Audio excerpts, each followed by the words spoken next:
इस कहानी की शुरुआत में हम मलिकिया नाम की एक लड़की को देखते हैं जो अपनी स्टोरी बुक में से बंजी नाम के एक रेबिट की कहानी सुनाती है। मलिकिया बताती है कि एक बार एक सांप ने बंजी को सही रास्ते से भटकाने की कोशिश की थी, लेकिन समय रहते ही बंजी के दोस्तों ने उसे गलत रास्ते पर जाने से बचा लिया। इसके बाद मलिकिया अपनी स्टोरी बुक को बंद कर देती है और मोरिस नाम के एक कीट की कहानी सुनाने लगती है। मोरिस एक बोलने वाला कीट था और जिस गाँव में रहता था वहाँ पर काफी ज्यादा मात्रा में चूहे थे, जिसकी वजह से गांव वाले चूहों से परेशान थे। एक दिन गांव वाले मोरिस से गांव के सभी चूहों को किसी तरह गांव से बाहर निकालने के लिए कहते हैं। गांव वालों की बात सुनकर मोरिस उन्हें बताता है कि यह काम सिर्फ एक इंसान कर सकता है और वो अपने पीछे इशारा करता है। मोरिस के पीछे केत नाम का एक लड़का था जो बांसुरी बजा रहा था। केत के बांसुरी की आवाज सुनकर गाँव के सारे चूहे केत के पीछे पीछे चलना शुरू हो जाते हैं। केत अपनी बांसुरी की धुन की मदद से गाँव के सारे चूहों को हिप्नोटाइज करके उन्हें पास के नाले में गिरा देता है, जिससे गांव वाले केत से बहुत खुश होते हैं क्योंकि फाइनली केत ने गांव वालों को चूहों के आतंक से बचा लिया था। गांव वाले केत के इस काम से खुश होकर उसे पैसे भी देते हैं। अगले सीन में हम सारे चूहों को नाले के दूसरी तरफ निकलते हुए देखते हैं और अगले ही पल वहाँ पर केत और मोरिस भी आ जाते हैं। दरअसल ये सभी लोग आपस में मिले हुए थे और गाँव वालों से पैसे लेने के लिए ये सब किया था।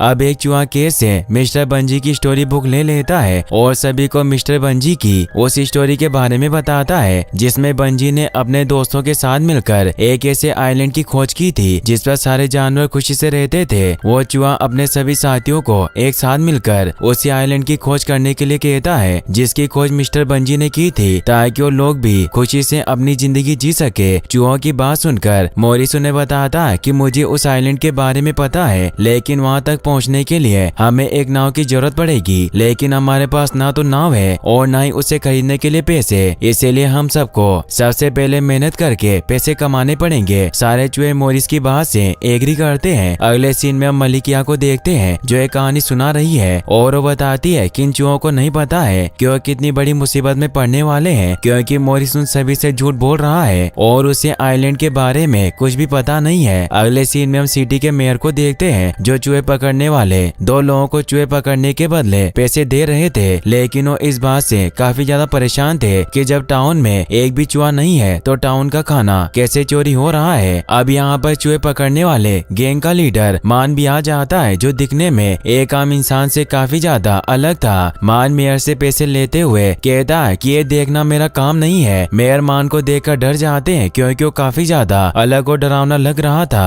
अगले सीन में हम सभी चूहों को देखते हैं जो टाउन के सीवर लाइन से होते हुए टाउन के अंदर आने की कोशिश कर रहे थे। वहीं दूसरी तरफ मोरिस केत के साथ टाउन के मेन दरवाजे से टाउन के अंदर आता है, लेकिन वो दोनों ये देखकर पूरी तरह से हैरान थे कि टाउन में उनके सिवा और कोई नहीं है। अब मोरिस को खाने की खुशबू आने लगती है और जब वो खाने की स्मेल का पीछा करते हुए एक किचन में आता है तो मोरिस के साथ साथ केत भी वहाँ पर आ जाता है, जहाँ पर वो दोनों मलिकिया से मिलते हैं। मलिकिया मोरिस और केत से मिलकर बिल्कुल भी सरप्राइज नहीं होती और वो उन दोनों को खाने के लिए खाना देती है। मलिकिया उन्हें बताती है कि वो टाउन के मेयर की बेटी है और साथ ही उसने सारी स्टोरी बुक पढ़ी है, जिसकी वजह से उसे पता है कि कुछ भी हो सकता है और एक केत बोल भी सकती है। मलिकिया मोरिस और केत को साथ मिलकर काम करने के लिए कहती है, जिससे मोरिस और केत बहुत खुश होते हैं। अगले सीन में हम चूहे पकड़ने वालों के लीडर को देखते हैं जो बहुत अजीब तरीके से खाना खा रहा था और अपने दोनों साथियों को बोलता है कि मुझे पता चला है कि टाउन में बहुत से चूहे आए हैं और मुझे वो सारे चूहे चाहिए। बॉस की बात सुनकर उसके दोनों साथी चूहे पकड़ने के लिए निकल पड़ते हैं। अगले सीन में हम सारे चूहों को देखते हैं जिन्हें टनल में एक ट्रैप दिखाई देता है जिसमें चूहों को अट्रैक्ट करने के लिए स्वादिष्ट खाना रखा गया था। अब क्योंकि इन चूहों ने पहली बार किसी ट्रैप को देखा था, इसीलिए उन्हें ट्रैप के बारे में कोई जानकारी नहीं थी और चूहों का लीडर ट्रैप में फंस जाता है, जिससे सारे चूहे बहुत दुखी होते हैं और अब उनके सामने और भी बहुत से ट्रैप थे। अगले सीन में हम मलिकिया को मोरिस और केत के साथ देखते हैं जो चुपके से दोनों चूहे पकड़ने वालों के घर आ गए थे। चूहे पकड़ने वाले अपने घर पर नहीं थे, जिसके बाद मलिकिया पूरे घर में इन्वेस्टिगेशन करने लगती है, जिसके दौरान गलती से वो एक अंडरग्राउंड और सीक्रेट रूम का दरवाजा खोल देती है। केत उस रूम के अंदर घिर जाता है, जिसके बाद मलिकिया और मोरिस भी अंदर आ जाते हैं, जहाँ पर वो देखते हैं कि एक सीक्रेट रूम में बहुत सारा खाना स्टोर करके रखा गया था, यानी कि टाउन में चोरी होने वाला सारा खाना यहीं पर रखा गया था। लेकिन इतने सारे खाने को किसने चुराया और यहाँ पर क्यों रखा, यह हमें कहानी में आगे पता चलेगा।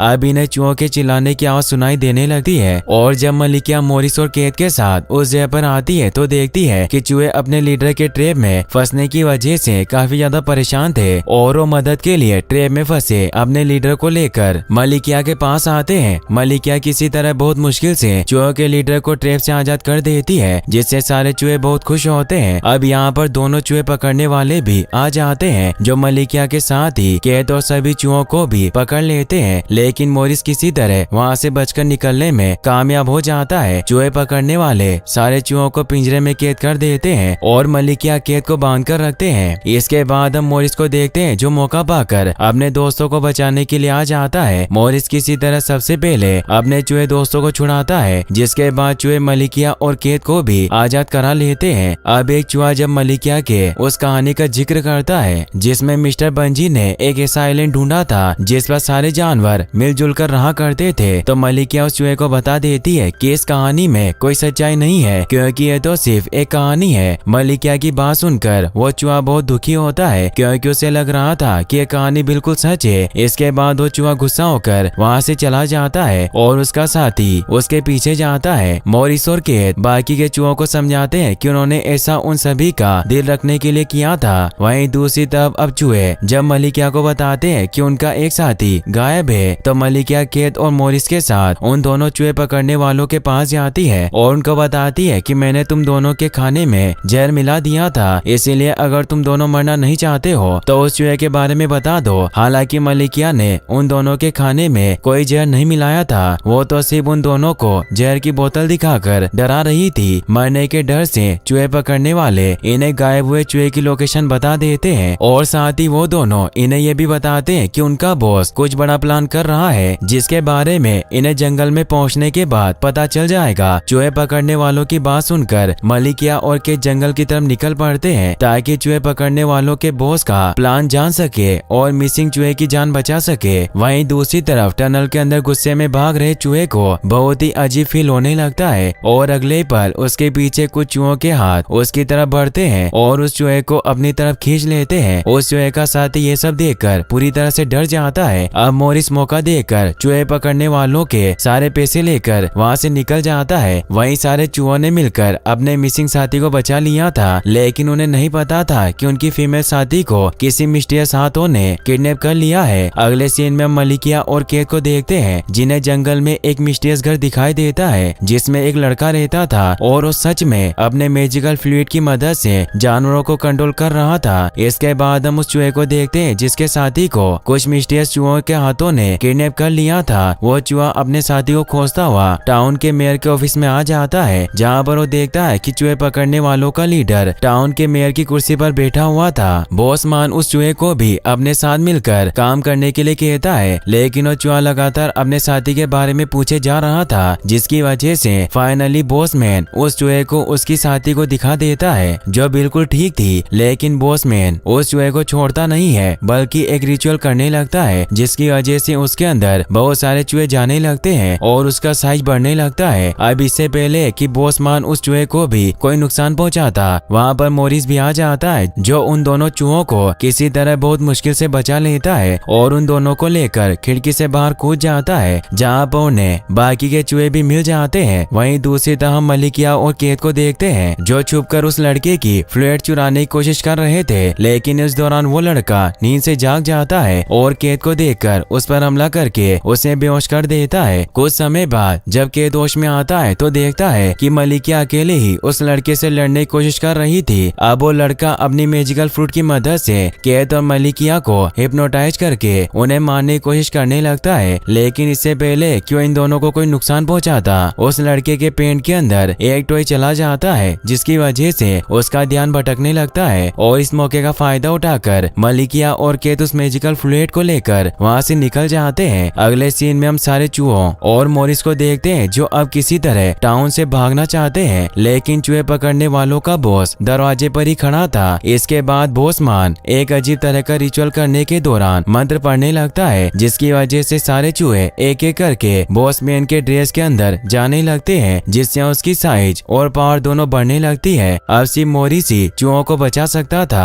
क्योंकि एक केट होने की वजह से बॉस मैन के रिचुअल का उसके ऊपर कोई फर्क नहीं पड़ रहा था। चूहे मोरिस से खुद की जान बचाने के लिए मदद लाने को कहते हैं, जिसके बाद मोरिस वहाँ से मदद लेने के लिए निकल जाता है ताकि बॉसमैन से अपने चूहे दोस्तों को बचा सके। जंगल में मोरिस को मलिकिया और केत मिल जाते हैं, जिसके बाद मोरिस उन दोनों को सारी बातें बताता है कि किस प्रकार चूहे पकड़ने वालों का लीडर अपने मैजिकल पावर की मदद से सारे चूहों को अपने अंदर समाकर अपनी पावर और साइज दोनों बढ़ा रहा है। मोरिस की बात सुनकर केत और मलिकिया जल्दी से चूहों को बॉसमान से बचाने के लिए टाउन की तरफ निकल पड़ते हैं। टाउन में आने के बाद ये देखते हैं कि बॉसमान ने अब तक सारे चूहों को अपने अंदर ले लिया था, जिसकी वजह से वो काफी ज्यादा पावरफुल बन गया था। केत अपने मैजिकल बांसुरी की मदद से सारे चूहों को वापस बुलाने की कोशिश करता है, क्योंकि उस बांसुरी की मदद से किसी भी जानवर को कंट्रोल किया जा सकता था। लेकिन केत की बांसुरी का बॉसमान के ऊपर कोई भी फर्क नहीं पड़ता, क्योंकि केत बांसुरी को ठीक से बजा नहीं पा रहा था। अब बॉसमान मलिकिया पर हमला कर देता है, जिससे मलिकिया घायल होकर बेहोश हो जाती है और बॉसमान बाकी के बचे हुए चूहों को भी अपने अंदर खींचने लगता है। अब केत किसी तरह बहुत मुश्किल से मलिकिया को वापस से होश में लाता है। इस समय केत को कुछ भी समझ नहीं आ रहा था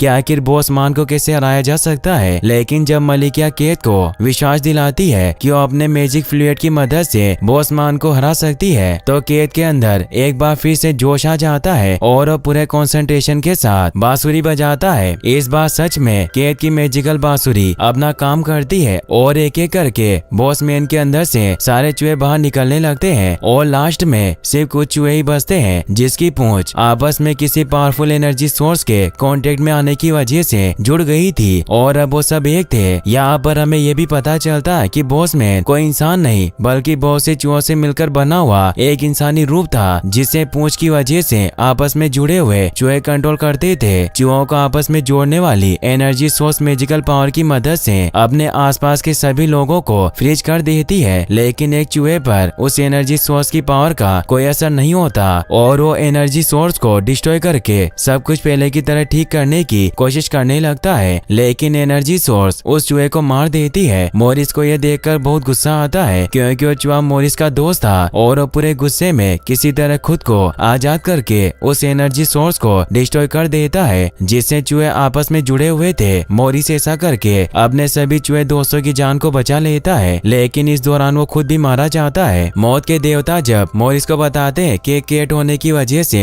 तुम्हारी 9 जिंदगियों में से सिर्फ 5 जिंदगियां ही बची हुई है, यानी कि मोरिस इससे पहले भी 3 बार मर चुका था। मोरिस मौत के देवता से रिक्वेस्ट करता है कि मेरी 2 जिंदगियां लेकर मेरे चूहे दोस्तों को जिंदा कर दो। मौत के देवता मोरिस की इस बात को मान लेते हैं और उसकी 2 जिंदगियां लेकर उसके चूहे दोस्त को फिर से जिंदा कर देते हैं। मोरिस ये देखकर बहुत खुश था। मलिकिया और केत भी मोरिस को जिंदा देखकर बहुत खुश होती है और इसी के साथ ये मूवी यहीं पर खत्म हो जाती है।